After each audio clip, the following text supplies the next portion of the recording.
አሁን ቲፒኤልኤፍ ልነሳ ቢል ፋኖ ያቆመዋል። ቲፒኤልኤፍን ግቡ እንኳን ግልጽ ያልሆነ ቡድን በፍጹም ሊያቆሙት አይችሉም። ወፍዘራሽ ሚዲያዎች ታውቃላችሁ ማደሪያ የላቸው ለከፈላቸው ብቻ ተናገር ካልከው የምታናገረው በ15 ቀን በ10 ቀን ምናልባትም ከዛም ባጠረ ሁኔታ ውስጥ መፍጨረስ ይችል ነበር። በየሚዲያው ላይ የሆነ ክፍለ ጦር የሆነ ኮር የሚል ነገር መግለጫ ስለተሰጠ ኮር መሆን አይቻል፣ ክፍለ ጦር መሆን አይቻል። ለማን የምታገለግሉት ብትሉት ለሆዴ ነው የሚላችሁ፣ ለከፈለኝ ነው የሚላችሁ። ብልጽግና ሲከፍለው ብልጽግና ነው። አሁን ከአማራ ክልል ጋር ተያይዞ የሚነሳ ነገር አለ። የስጋት ምንጭ የሚያደርጉት ቲፒኤልኤፍ ነው። አሁን ደግሞ በተጨባጭ በተግባር የምናየው ከቲፒኤልኤፍ ጋር አብረን እንሰራለን የሚል የአደባባይ መግለጫዎች እየተሰጡ ባለበት ሁኔታ ውስጥ የመብት ተሟጋች ወይ ደግሞ የነጻነት ታጋይ የሚለውን ምንም በሌለበት የአማሮች ግድያ በሌለበት በተከበበን ስም ሲፎክሩ ሲዘጋጁ የነበሩ ሰዎች አይደሉም ወይ? ወፍዘራሽ ሚዲያዎች ታውቃላችሁ ወይ? የሚዲያ ሰዎች ወፍዘራሽ የሚባሉ አሉ። ምንም ማደሪያ የላቸው ለከፈላቸው ብቻ ተናገር ካልከው የምታናገረው ክፈለው ብቻ ታናግረዋል። ከሌ እያልኩ የጊዜው መዘርዘር የለብኝም። አዲስ አበባ በእንደዚህ በማን እየተባለ እንደ በአዲስ አበባ ተሟጋችነት ያ ደግሞ አላዋጣ ሲል በሌላ በብሔር ተሟጋችነት የሚደረገው እንቅስቃሴ አሁን ቲፒኤልኤፍ ልነሳ ቢል ፋኖ ያቆመዋል። ቲፒኤልኤፍን አሁን ለመናገር ያው በተራ የተዳከመው ቲፒኤልኤፍ ማለት ነው። ይሄ በየሰፈሩ በየመንደሩ ተቧጥኖ የሚታኮስ ግቡ እንኳን ግልጽ ያልሆነ ቡድን ለፍትህ ነው የቆምኩት ብሎ እንኳን የማይመጡ ለፍትህ ነው የቆምኩ እንዳይሉ ባይለው ቁራጣሱ ላይ ነበር። ለፍትህ አይሉ የፍትህ ታጋይ ነኝ ወይም እኔ ጋዜጠኛ ነኝ እኔ የመርህ ሰው ነኝ አይልም። የመርህ ሰው ብትሆን ኖሮ ትላንትም የመርህ ሰው ዛሬም የመርህ ሰው ትሆን ነበር። ቲፒኤልኤፍ ልነሳ ቢል ያቆሙታል? በፍጹም ሊያቆሙት አይችሉም። በአጠቃላይ ከኢትዮጵያ የጸጥታ ተቋማት ውጭ ማንም ኃይልም አቅምም የለው። ይሄ ጥያቄ ውስጥ ቢገባ ነገር አይደለም። አካባቢ ያለው ፖለቲካ ስለሚታወቅ መንግስት ሙሉ አቅሙ ሌላ ቦታ ላይ እንዳለ ነው ገምተው አቅሙ በአማራና በኦሮሚያ ክልል የበተነውን አቅም የተወሰነው ምናልባት 10% ይሁን 5% ይሁን ያ ኃይል ነው ምናልባት በአማራም በኦሮሚያ ክልል ውስጥ እየተንቀሳቀሰ ነው የማምነው። በቃ አገሬስ ጦርነት ነኝ የሚሉ ሰዎች እኮ አሉ። ወፍዘራሾች በቃ ለማን የምታገለግሉት ብትሉት ለሆዴ ነው የሚላችሁ፣ ለከፈለኝ ነው የሚላችሁ። ሻቢያ ከከፈለው ሻቢያ ነው፣ ብልጽግና ሲከፍለው ብልጽግና ነው። እንዲህ አፉን ከፍቶ እንዲህ ነው የሚጠብቀው። 5% ሁለቱ ክልል ላይ ከማድረግ ወይ ደግሞ 10% ሁለቱ ክልል ላይ ከማድረግ ሙሉን ወደ አንድ ክልል ወደ ኦሮሚያ ላይ ያለው ሸኔን ለማጥፋት ቢንቀሳቀስበት አንድ ወር የሚፈጀውን በ15 ቀን በ10 ቀን ምናልባትም ከዛም ባጠረ ሁኔታ ውስጥ መፍጨረስ ይችል ነበር። አማራ ክልል የተፈጠረው እንቅስቃሴ ለስልጣን ለምናምን ፍላጎት በተለያየ ኩርፊያ በምናምን አሁን አንዳንዶቹ ጀነራሎቹ ግን መከላከያ ውስጥ ተመልሰው ኃላፊነት ነው የሚፈልጉ ነበር። ነውረኛዎች ናቸው እነዚህ፣ ለማንም አይጠቅሙም። ቅም አያት 7 ዘር 8 አማራ ይኖርበት፣ ትግራይ ይኖርበት፣ ኦሮሞ ይኖርበት ለማንም ሆዳቸው ነው እንጀራቸው፣ ህሊናቸው ሆዳቸው ነው። በፍጹም አሁን ይሄ የተበታተነ ኃይል ህወሓትን ማቆም አይችልም፣ አቅም የለውም። በየሰፈሩ በየጎጡ የሚተኩስ የጋራ ራዕይ የጋራ ዓላማ የሌለው እርስ በርሱ የሚታኮስና የሚወለጃጀል ቡድን በየሚዲያው ላይ የሆነ ክፍለ ጦር የሆነ ኮር የሚል ነገር መግለጫ ስለተሰጠ ኮር መሆን አይቻል፣ ክፍለ ጦር መሆን አይቻል። እንኳን ኮር ክፍለ ጦር ብርጌድ የሚባል ነገር አለ። ብልጽግና ይሄድ ይለዋል፣ እሺ ጌታዬ ይሄዳል። ትላንት ሻቢያ ይልኳል፣ እሺ ጌታዬ ይሄዳል። ወያኔ ራሱ በልጥ ህወሓት በልጥ ኢህአዴግ በልጥ የህወሓት ተላላኪ ሆኖ ይሄን ሁሉ አገር ሲያተራምስ ሲኖር እሺ ጌታዬ እያለ እግር እያጠበ ኖሮ አሁንም እዚህ ውስጥ ህይወት ይኖራል።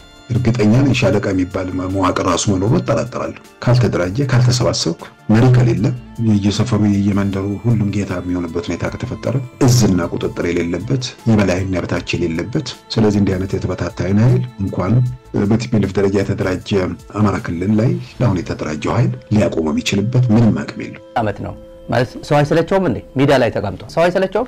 ከየት ወዴት ነው ጅዋጅው? በቃ ሰው ትላንት ሄድ ነበር። አንዳንዴ ወደ ኋላ ሄዳችሁ ምናምን ስታዩት በጣም አሰቃቂ የሆነ ባክግራውንድ ነው ያላችሁ። ወደ ኋላ በጣም አሰቃቂ ቅንጣት ታክል የማልጠራጠረው ነገር የአማራ ህዝብ ጉዳይ የአማራ ህልውና የአማራ ጥቅም ቅንጣት ታክል የማያሳስባቸው የራሳቸውን የስልጣን የምናምን አምሮት ለመዋጣት ወደዚህ ሂደት ውስጥ የገቡ እንዳሉ አውቃለሁ። ያ ምትለውን ስጋት ለማቆም የሚያስችል አቅም የለህም። ከዚህ በኋላ በየትኛው መንገድ በየሰፈሩ በየቦንቱ የተደራጀ ኃይል የፈለገ ሊሰባሰብ አይችልም። ተሰባስቦ ሀገር ሊመስረትም ሊል አይችልም። ጠቅላይ ሚኒስትሩ እጅግ በጣም የተከበሩ መሪ ናቸው። በህይወቴ ለሰከንድ የሚጸጽተኝ ነገር የለም። የትኛውንም ማህበረሰብ የተናገርኩት የለም። ምንም ቂም የለብኝም። አሽሙር መሆኑን ወዳደር ህዝቡን የዘነጋ የረሳ የእልህ ፖለቲካ እስከዚህ ድረስ ያደርሳል። እኔ ከህዝብ ጋር ልጣላ ግለሰብ ጋር ልጣላ። የትኛውም መንግስት ዘላለም ስልጣን ላይ ቆይ ስልጣንና ቋንጣ ተንጠልጥለው አይቀሩም። ቋንጣውንም ዘልዝሎ የሰቀለው አውርዶ ይበላዋል፣ ስልጣኑንም ያወጣው ህዝብ ይጥለዋል። በወታደር ብዛት አይደለም አገር የሚረጋጋ። መቃወም አማረኝ ምን ብዬ ልቃወም? እኔ የመቃወም ሱስ የለብኝም። ኢትዮጵያ መንግስት መጥቷል፣ አብይ ራሱን በራሱ እየበላ ነው ሊበላ ብሎ ኦህዴድ እየተበላ ነው አስረግጬ ነው የምናገረው ይሄ የአብይ መሳሪያ ሆኖ መቀጠል ይችላል ችግር የለውም ነገ ጧት ግን ያዋጣህም ነው በጠመንጃ ፈሙዝ የመጣ መንግስት በጠመንጃ ፈሙዝ ነው እየወረደ ያለን በአመጽ የመጣ መንግስት በአመጽ ይወርድ ነው የምናየው አለዚያ መንግስት ልቅ ይሆናል ከሌ ብለው እንደ አርበኛ የሚጠቅሱልኝ ሰዎች ዋነኛ ዘረኞቹን ነው ብሔረሰብ መሳደብ የሚያስጨበጭብ ሆነ ያንን የሚያደርገውን እንደ አርበኛ መቁጠር ተጀመረ ዲፌም ያደርጋል ስም ያጠለሻል አብይ ለስልጣኑ ሲል መጫወቻ አድርጋችሁ በእንደዚህ አወናበደ የአብይ ስልጣን እንዲራዘም የምታጥርበት እድል ሊኖር አይችልም ልታራዝም አትችልም አገሪቱን የምንበጠብጠው እኛ ፖለቲከኞች ነን የዚህችን ሀገር ችግር ውሃውን የሚያደፈርሱት የፖለቲካ ሰዎች ናቸው ጠቅላይ ሚኒስትሩ እኮ ባንዲራ የሚከለክለው ያንን ሲመጣ ኢትዮጵያ ያለው የህዝቡን ቀልብ ለመግዛት ምን ለማለት ነው እንጂ ያው በሂደት እኮ ባንዲራውን ማገዱ 7 ዓመት በማደናገር እዚህ ደርሷል ኦህዴድ መጨረሻ ላይ ሊበላ ብሎ አስቦ እየተበላ መሆኑ ገባው አሁን ነው ገና የነቃው ከንቅልፎ የነቃው ይሄን መንግስት እዚህ ሆነን እየታገል ከወረደ በሰላማዊ በህዝብ ድምጽ ይወርዳል ካልወረደ ህዝብ ነገ ይነሳበታል ለራሱ ስልጣን ለራሱ ህይወት ሲል ከስደት ራሱንም ታድገው ለመቀመጥ ሲል የግድ የህዝቡን ጥያቄ ጆሮ ሰጥቶ ሊያዳምጥ ይችላል የዚህ ሰውዬ ገመና ያው አያልቅም ሌላ ስለ ኢምፖርትድ ኢንዲቪጁዋልስ ያላቸው ጉዳይ እንግሊዘኛ እችላለሁ እኔ ኤሊት ነኝ ምሁር ነኝ ለማለት ያው ቋንቋ ኢምፖርትድ ኢንዲቪጁዋልስ ብሎ መጣ በኢምፖርትድ ኢንዲቪጁዋልስ ኢትዮጵያ አትመራ ኢምፖርትድ ኢንዲቪጁዋልስ ማለት ውጭ ሀገር ሆኖ ለሚታገሉት ማለት ነው አሽሙር መሆኑን ይሄ ምናልባትም ለልደቱ ምናልባትም ለገዱ ምናልባትም ለጀዋር መሐመድ እና ሌሎችም ሊሆን ይችላል የኢትዮጵያ መንግስት ያበቃለት ነው በኢትዮጵያ የመንግስት ለውጥ እየመጣ ነው ክሊር የሆኑ ነገሮች ይታያሉ ለምሳሌ አንደኛው የኢንተርኔት ላይ ተቃውሞ የነበረው ነው እና እዛ ላይ የታየው መተባበር ውዥንብሩ አየሩን ሲሞላው ግራም ይጋባ አንዱ ማለት ሲሳይ እንትን የምትለው ነው ከታተላለው ግን እንዴት ሁሉም ካንተ ጋር የነበሩ ሰዎች ሌላ ካምፕ ውስጥ ሆነው እንዴት አንተ ብቻን ትክክል ትሆናለህ አለኝ ትክክል መሆን ትክክል አለመሆን በቁጥር ብዛት አይወሰንም ኬንያ ውስጥ አንድ የመንግስት ሰራተኛ ስንት ነው ደሞዙ አንድ መምህር ስንት ነው ደሞዙ የኛን የኢትዮጵያ መምህራን 15 ጊዜ እጥፍ ነው ደን እዛ ቦታ ላይ ቢወደድና እኮ ዋጋው ቢጨምር ደሞዛቸው ኮምፐንሴት ያደርገዋል እዚህ ከጆራፍ የሆነች 2 ዲጂት የማትሞላ ደሞዝ የተከፈለው ሰራተኛው በዚህ ደረጃ ከሌላው ዓለም ጋራ ነዳጁን ዋጋ ማውዳደርም ተገቢ አይደለምና የግብር አዋጁም እንደዚሁ ነው የሰውን የገቢ መጠን ማመጣጠን ተገቢ ነው ነጋዴው እኮ ሲያተርፍ ነው አይደል ግብር ክፈል የሚባለው አቅም አጥቶ ነጋዴው ማትረፍ የማይችል ከሆነ እኮ ድርጅቱን ይዘጋዋል ዘግቶት ይሄዳል ምናልባትም ብሔርተኛው ምናምን ካምፕ ላይ ያለው አብዛኛው ሰው ግራ ቀኝ ማየት ቢችል ኖሮ ብዙ ነገሮች ሊመታረምትናቸው ሰፊ ነበር መቃወም አማረኝ ምን ብዬ ልቃወም በአርቲክል ጽፍ አስቤ በሆነ ምክንያት ብቻ ተወኩት እርስ በርሳቸው የማይግባቡ የማይተዋወቁ ኃይሎች መተው መንግስትን ለመገልበጥ መጡ ብለው የነሱ ፋርሴ ብላዎች መተው የሚያስተጋቡት ለቅሶ ተመልከቱ እርስ በርሳቸው የማይግባቡ ሲባል ኢትዮጵያዊ ናቸው በሙሉ እዚህ ውስጥ የገባ ኬንያዊ የለ ከዚምባብዌ መጥቶ የተሳተፈ የለም ኢትዮጵያውያን ናቸው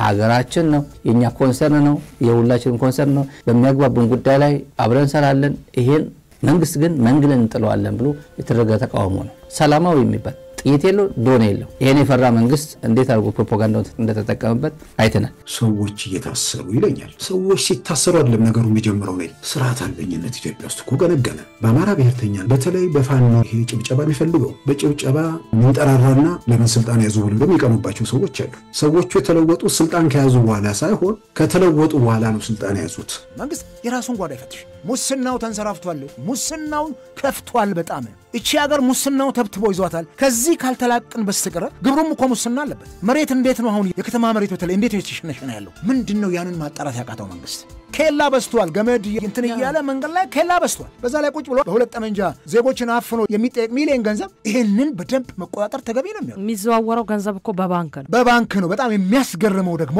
ህወሓት ለምን ቤተ መንግስት ለቀቀ ብለው እኮ የሚንገበገቡ ነበር ዩቲዩብ እና ፌስቡክ ላይ እኮ ብሔረሰብ መሳደብ የሚያስጨበጭብ ሆነ የጥበብ መጀመሪያ ስድብ ሆነና የኔ አይደለም የሚለው ብሔረሰብ ሲሰደብ ያንን የሚያደርገውን እንደ አርበኛ መቁጠር ተጀመረ ስልጣን ብቻ ነው የሚፈልጉት እና አብይ አህመድ የተቀመጠበት ምን ፈልጎ ነው ማንን ለመካስ ነው እዛ ላይ የተቀመጠው ስልጣን አይደል እንዴ ስልጣን ስለያዘ እኮ ነው ሀገሪቷን ይበጣበጣት እኮ ስልጣን በታሪክ አጋጣሚ በዚህ ላይ መጥቶ አጭበርብሮ መጥቶ ተቆናጡ እኮ ነው የተጫወተበት ያለው ዶክተር ሚልኬሳ ምንድን ያለው እኔ ከዚህ በኋላ ጠቅላይ ሚኒስትር ነኝ የኔ አስከሬን ነው ከቤተ መንግስት የሚወጣው እኔ ሞቼ ነው የምወጣው እንጂ ከዚህ እኮ አልወጣም ኮኔ ኦሬዲ እንደ ትላንት ሰልፍ አድርጌ ድንጋይ ወርውሬ ጠቅላይ ሚኒስትር ቀይራለሁ ምናምን አይታሰብም እኮ እሱን እኛ ጨርሰናል ኦሬዲ ገብቻለሁ እኔ እንደዛ ብሎኛል ነው ያለው እቺ ቋንቋ ግን ኢምፖርት የምትለዋ በጣም ምን ያህል ፍራስትሬት እንዳደረገ እስር ቤት ስላሉ ስማቸውን አልጠራም እንጂ የተደራጀ ዘረኝነት ሲቀሰቅሱ የነበሩ ሰዎች ራሱ መንግስት የት ነበር የሚያሰኘው በዚህ ደረጃ ማህበረሰብ ላይ ጥላቻ ሲነዛ ከሌ ብለው እንደ አርበኛ የሚጠቅሱልኝ ሰዎች ዋነኛ ዘረኞቹን ነው የሚያደርጉትን ነገር በደንብ እናውቃቸው ሰዎች ነው ኢትዮጵያ ውስጥ ለነበረው ግርግር ሁከት ቀውስ ዋና ተዋናዮቹ ናቸው የሚያስገርም በተለይ በኢትዮጵያ ንግድ ባንክ ይሄ ማለት በእያንዳንዱ የመንግስት መዋቅር ውስጥ ይሄንን ሂደት የሚካፈሉ የሚጋሩ በዘረፋ የሚገኘውን ገንዘብ የሚጋሩ አካላት አሉ ዛሬ እኮ ቀረኮ ድሮ 100 ብር ምናምን ነበር ጉቦ በሚሊዮን እኮ ነው ዛሬ የሚጠየቀውም እኮ በሚሊዮን ብር የአገር ኢኮኖሚ በግለሰቦች እጅ እየገባች የሰላም ችግራችን በችግር ላይ ችግር እየጨመረ የሚመጣ ከሆነ ለመንግስት ምልውና አስጊ ነው የሚሆነው እንደ ደራሽ ወንዝ ነው እንደ ፈረሰኛ ወንዝ ነው የሚሆነው የህዝብ ቁጣም መንግስት የመጣበት መንገድ በቀላሉ ስለመጣ በጫጫታና በግርግር የሆነ መንግስት እንትን ይላል ብሎ እንደዛ ምን ሊሆን ይችላል ይሄ ፉከራ ምንም ከዚህ በኋላ ይኖር ኢትዮጵያ መንግስት መጥቷል ስለዚህ ሌላ ዓላማ የለኝም ደስፐሬት ሆኖ የሚወራውራቸው ቃላቶች አስገራሚ ናቸው ወደፊት ማወቅ ያለባችሁ ነገር በፍጹም በኢትዮጵያ ፖለቲካል ኤንቫይሮንመንት ኢምፖርትድ ኢንዲቪጁዋልስ መተው ስልጣን መያዝ አይችሉም እነማን ናቸው ኢምፖርትድ ኢንዲቪጁዋልስ የቻይናውያን አይደሉም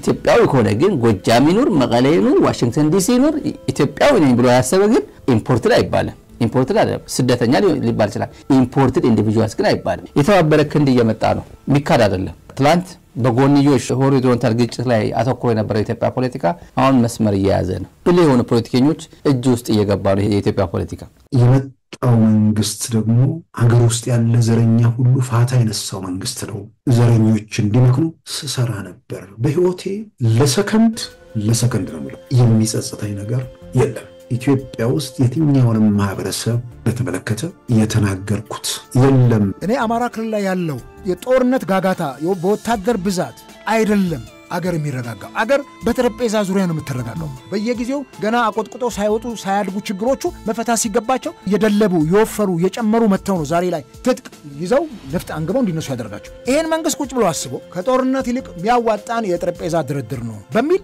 ቁጭ ብሎ አስቦ መነጋገር አለበት ሆደ ሰፊ መሆን ያለበት የታጠቀው ኃይል ሳይሆን በተለይ መንግስት ነው ጦርነትን ማቆም አለበት በትክክለኛው መንገድ ላይ የመጣው እየተራመድከው ቀን ወደ ቀን ያ ነገር እየተገለጠ በመጣቱ ደግሞ ፈጣሪን በጣም አመሰግናለሁ ስለዚህ ምን ልቀውም በዘረኞች የሚፈተን መንግስት ለምን ብየልቀው በጣም አስገራሚ በሆነ መንገድ ደግሞ ሁሉም በዚህ በኩል አፍኖ ይዞ የነበረው የዚህ ሰው የገመና 7 አመት ሙሉ ላይክ አንድ ወንድ 7 ሴት እየቀጠረ እኔ እኮ አንቺ ቦይፍሬንድ ነኝ እኔ እኮ አንቺ ባል ነኝ እኔ እንወልዳለን ዘምዳለን ከዚህ ልጆች ይኖሩናል መንታ እንወልዳለን እያለ ሁሉም እየዞረ ሲቀልድባቸው መጨረሻ ላይ ተነቃቅተው እኔ እኮ እኔም እንደዚህ ብሎኛልኩ እኔም እንደዚህ አድርጎኛልኩ እኔ እንደዚህ ብሎኛል ብሎ ሴቶች እንደሚያጋልጡት ማለት ነው ይሄ ሰውዬ የኢትዮጵያ ፖለቲከኞችን በየተራ ምን ይያላቸው ነበር አስቡ 7 አመት ደግሞ አይናገሩም አንዳንዶቹ ይናገሩ ነበር አብዛኞቹ ግን አይናገሩ ነበር አንደኛ አገር ቤት ስለሆኑ የደህንነት ጉዳይ ስላለባቸው ሐሳብ ያለው ሰው ይምጣና እንነጋገር ግን አስፈሪውን አሳሳቢው የጨለማውን ዘመን ትርጉም ባለው ሁኔታ